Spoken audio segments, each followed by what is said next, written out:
There we thought go. you were going to say before we get started, let's promise not to do the accents that they do on the show. Hello and welcome to Onesies, a podcast of one season wonders and blunders. My name is Andrew, My name is Emily. and we are back discussing High Society, the 1995 CBS sitcom starring Mary McDonnell, Jean Smart. I was going to say Elizabeth Smart, and I was like, that's a spinoff. That's different. Yeah. That's a different show. Though I could see it. That would be a better show. Wasn't Elizabeth Smart somebody who survived something terrible?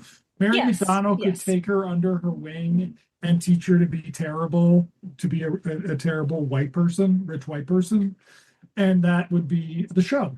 Um, that's not what we're watching. Instead, we're watching this High Society.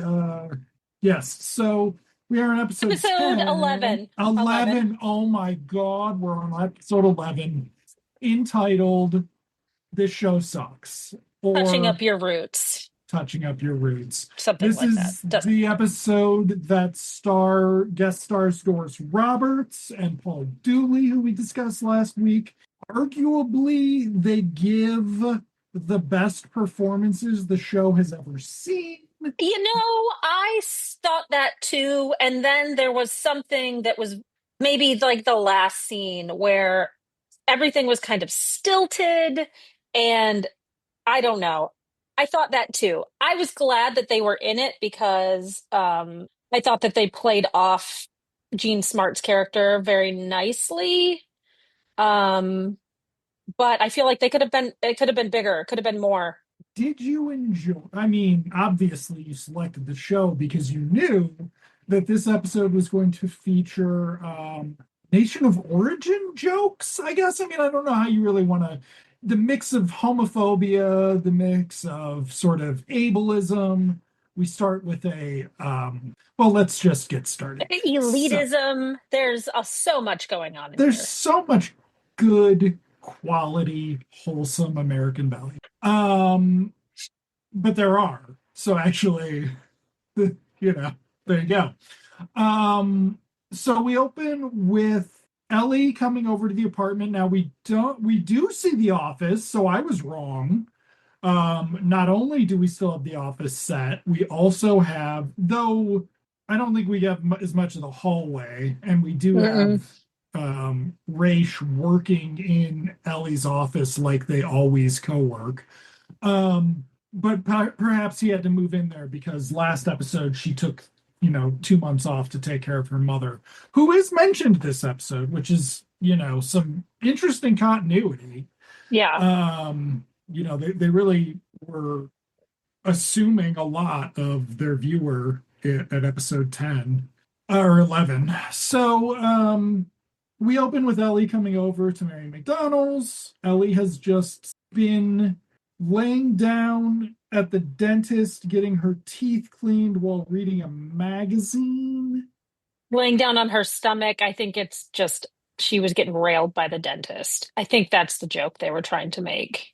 Oh, there are Because numerous jokes. you don't get your teeth cleaned on your stomach. And well, I mean, I was thinking maybe it's a special thing for her because she's a drunk rich lady. I don't know. So, you're Who sure? I knows? don't know. She saw in the magazine that there is some uh, dinner with Contest. Ali Walker, which was hilarious because I was so out of it as I was watching, or lunch or whatever, watching this. I thought Ellie Walker was Mary McDonnell's name. And I was like, oh, this is a weird episode. Why would you want to spend a day with an editor? This is stupid. And I was like, oh. So it's more than just dinner. It's a week with Ellie Walker. Um, Oh, yes, that does not come through the so she's narrative. upset. Asked Dot, why didn't you tell me about this? I can't believe you would do this to me. I have to spend time with a bunch of yokels, and I don't want to do that. And Mary McDonnell was like, I did tell you that, and it was you were distracted hitting on a waiter in the Russian tea room, and you just forgot. But pin in that because we find that this could potentially be a ploy where she does things and then manipulates Ellie into thinking that Ooh, she has told her I am in that. impressed that your brain was still alive enough to think about that. And I'm gonna then guess no, however. I'm gonna yeah, guess no, that nobody and else thought that. I don't know. And then they kind of like Mary McDonnell continues her manipulation or starts it off by saying, "Please just do it for me." And it turns out that they have a system We're on by which, episode 11. and we have not seen this We yet, have they have a not seen this. system by which they manipulate each other into doing things. And do it for me is a guilt trip that she has to then oblige to. But if I do a do it for me, in quotes, then I have to get something in return. And she asks for two do it for me's and some other weird things. Anyway, it's like this dumb game that we play, but we have to put a pin in it because it will come back. So It will through come this back. manipulative guilt game, she apparently agrees to come to the office to meet the contest winners. And we are going to have a slightly different Mary McDonnell characterization here because when Brendan comes through, Gene Smart's like, can I at least fuck him? And Mary McDonnell's like, no, you can't fuck him. Yeah. Whereas over the last few episodes, I feel like it would have been, you know, Mary McDonnell would have at least asked the kid if he would have been willing to, play some pipe.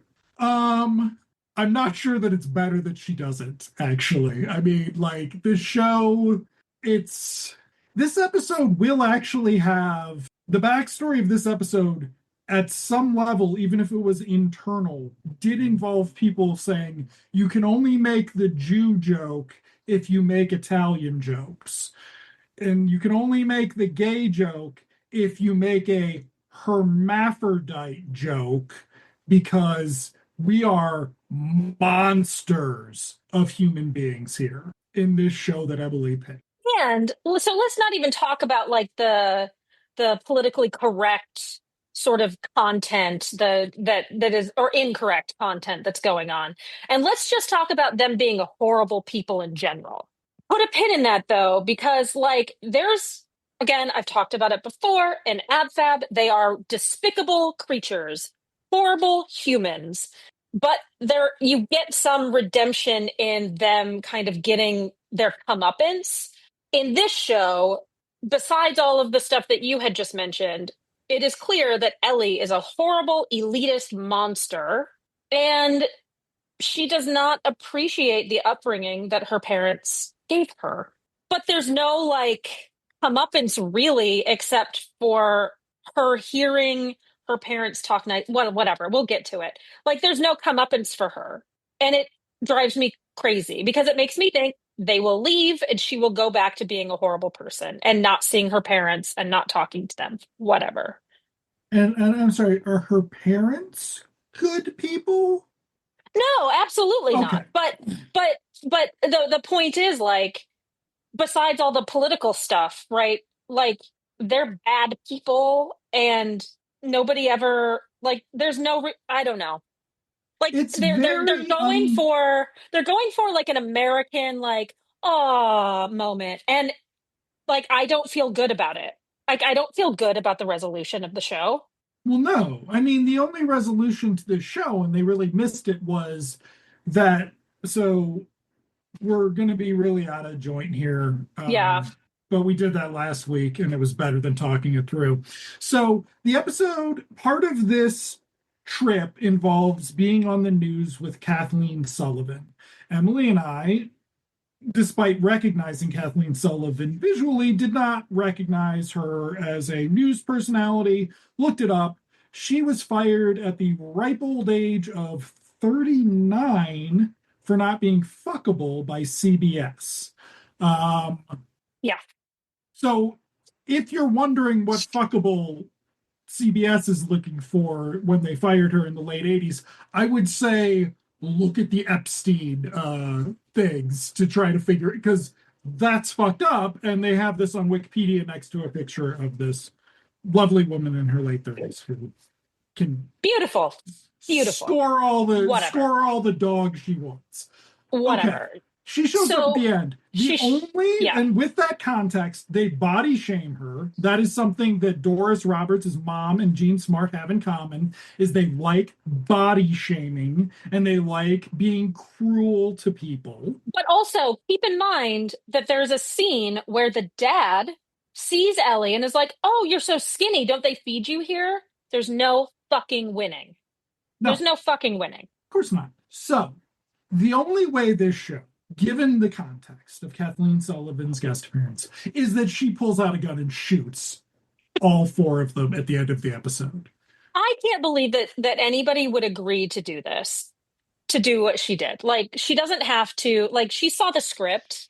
She was on, dude. I mean, she then went to, she was like, I guess the founding anchor of CNN or something in '90. Yeah. So she was at this point working at CNN, who might have been owned by Ted Turner, was owned by Ted Turner. I don't know if he had started his inroads at Warner at that time.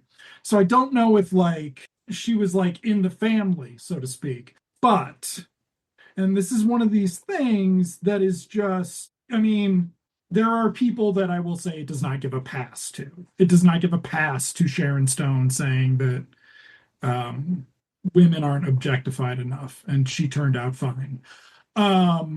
Which is the biggest. I spanked my kids, and I loved it. I was spanked, and it was great. Did you know that when you spank kids, it like permanently damages their nerves and turns them into spanking fetishists because of the nerve damage? Yeah, like it's really bad. I'm not kidding. I just read it. You like what? I I was can't hear spanked. you. I was Okay. spanked. Well, I'm not I don't have a fetish. okay, but it is a possibility of Oh, okay. it. It is Okay. it is not a one to I don't one. feel comfortable talking to you about fetishes. Okay. Let's move Moving, on. I don't know why we are talking about this, but I actually don't. I just dropped that little anecdote of knowledge and now Because you were talking about Sharon Stone having been objectified and she turned out fine, so she doesn't think there's anything wrong with it. right. And therefore body shaming Kathleen Sullivan is okay because look, she's successful. So so for context, Oh, I for was just gonna context for this, she was apparently a Slim Fast spokesperson for a Weight while, Watchers, Weight Weight Watchers Watchers spokesperson for a while, and kind of body shaming that they do is, oh, you did keep the weight off. Doris yeah, Roberts like lifts up the back of Kathleen's jacket and like to check pats out her her on the ass. butt and Yes. touches it, Yes. touches it. So, sorry, we Yeah. got very distracted by a segment that possibly Emily's leaving in these days. Who knows? But what I was going to say is watching, and this is just our fucking show at this point. Thank God that we, just can't find anything that isn't fucked up. Fishing with John wasn't fucked up. Anyway, the horrendous amount of shit in Kathleen Sullivan's life. I would imagine that she was like, I'm like, what? I get 10 grand for doing 17 minutes of work. Yeah. Okay. Like I will come in and do it.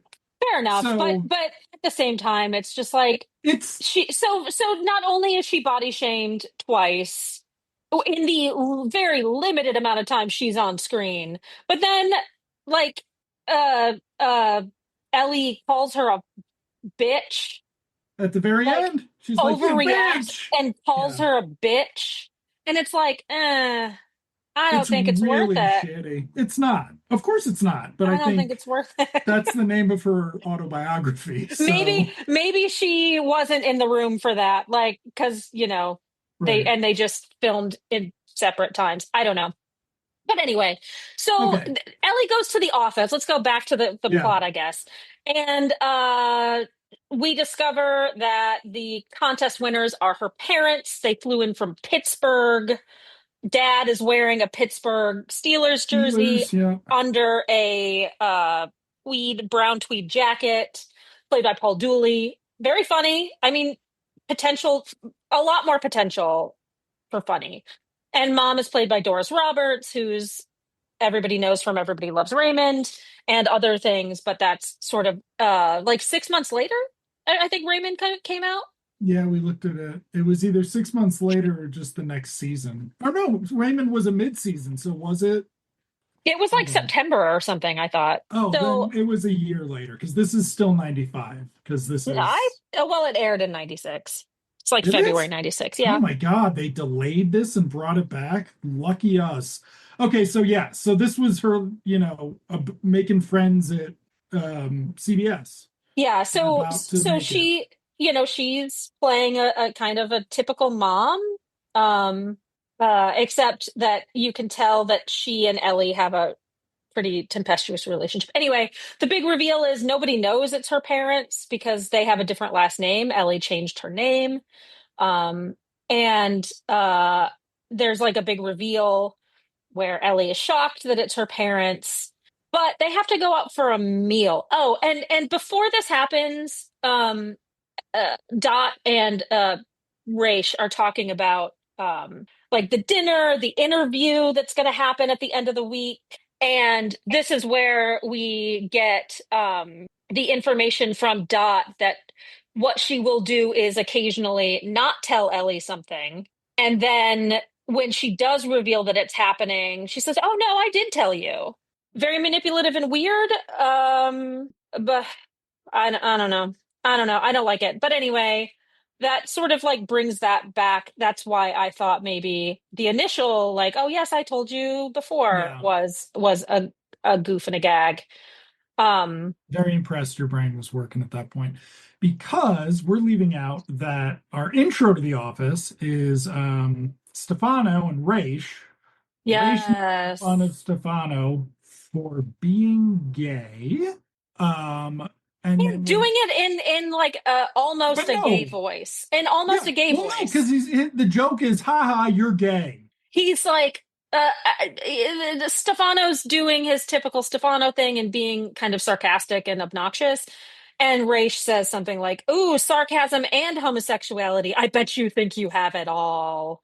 And it's like, okay, dude, cool. You could just Well, fire the guy who runs the fucking place if you don't like him. also, this is the only episode lately where Raish hasn't had a 22-year-old on his arm. Yeah, So maybe like he's just mad. Maybe it's all maybe. ad-libbed. Okay, so that will then come back because Doris Roberts is like, "Oh, is he one of those?" And Raish is like, "Oh, you know it." And she's like, "I can always tell an Italian." Funny because she's about to be Raymond's mom on Everybody Loves Raymond, and they are a big Italian family. It's weird. Doris Roberts and Peter Boyle had is Brad Italian. Garrett They had Italian children. is Brad Garrett Italian? I don't know. Okay. Um, anyway, so we then have the restaurant scene, which establishes the restaurant we're going to return to Ugh. later. We make fun of dad for being a hick. They went and pissed in the alley because he Because couldn't. Dad couldn't read the sign on the No, restroom door. it said home. It said Holmes is how he homes pronounced it. is how he pronounced it, and he thought he was going to get fucked by a dude in there. That was the joke. So they went and Speaking of pissed in the recurring alley. bits, it turns out that the way we pick shows for onesies is Mr. Emily, who has a top secret job in the Hollywood.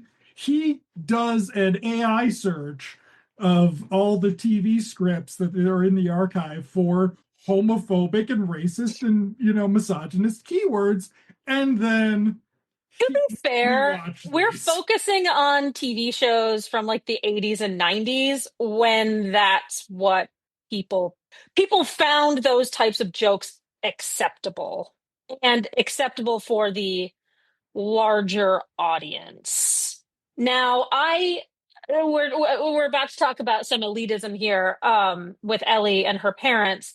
Like I feel like these two characters, Ellie and Dot, are like representative of like the coastal elites that middle America has come to despise.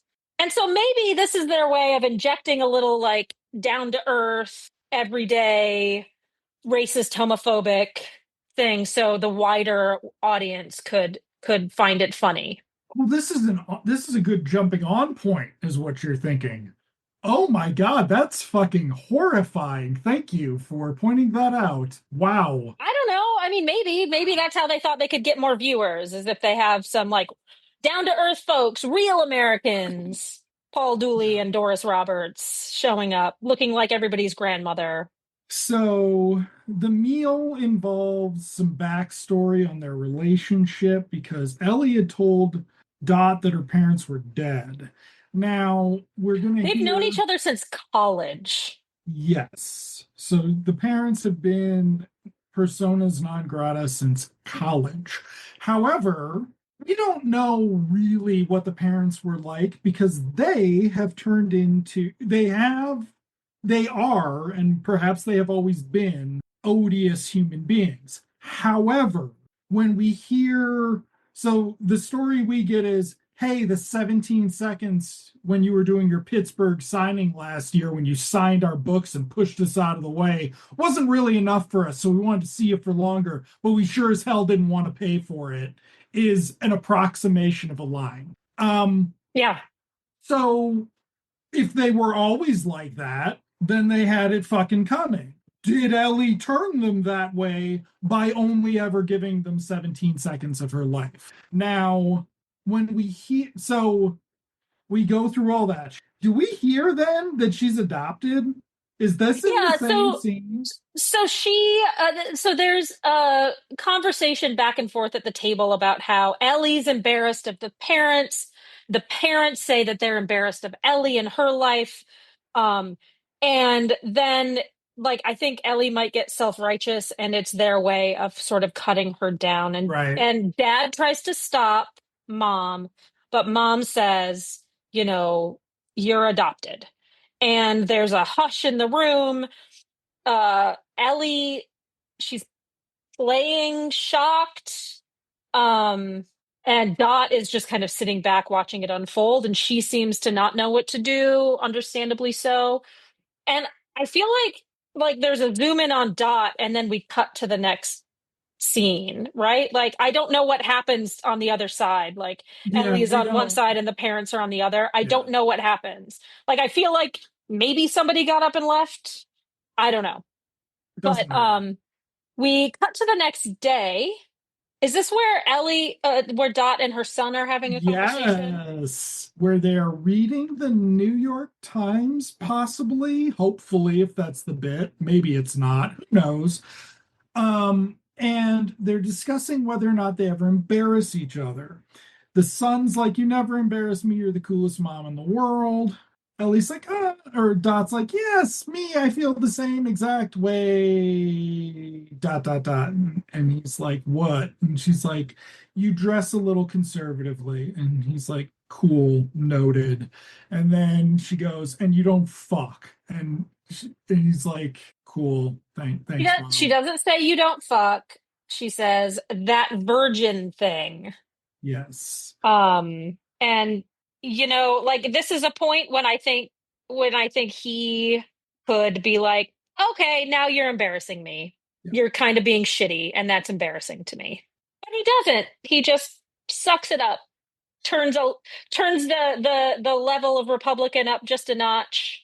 Pretty soon she'll turn him into a fucking men's rights activist. It'll be great.